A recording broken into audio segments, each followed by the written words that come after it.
அருகே கூடலூர் காலனியில் வசித்து வரும் இன்னொரு குடும்பங்களுக்கு இலவச வீட்டுமனை பட்டா வழங்க கோரி சோழிங்கர் எம்எல்ஏவிடம் மனு அளித்தனர்.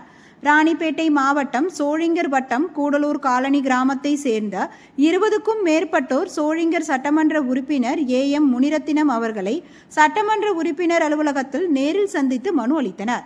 அந்த மனுவில் தங்கள் கிராமத்தில் பொதுமக்களுக்கு போதிய இடவசதி இல்லாததால் பெரிதும் அவதிப்படுவதாகவும், சுமார் 100 குடும்பங்களுக்கு அரசு இலவச வீட்டுமனை பட்டா வழங்க வேண்டும் எனவும், நாங்கள் சுமார் 15 ஆண்டுகளுக்கு மேலாக வீட்டுமனை கேட்டு போராடி வருவதாகவும் குறிப்பிடப்பட்டிருந்தது. மனுவை பெற்றுக்கொண்ட MLA இது குறித்து சம்பந்தப்பட்ட துறை அலுவலர்களுக்கு பரிந்துரை செய்வதாக தெரிவித்தார்.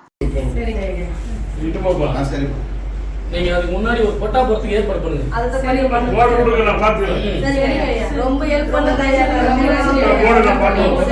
பட்டா போடுங்க. போட்டா இருங்க. ஆட்டோமேட்டிக் நல்லது நடக்கும்.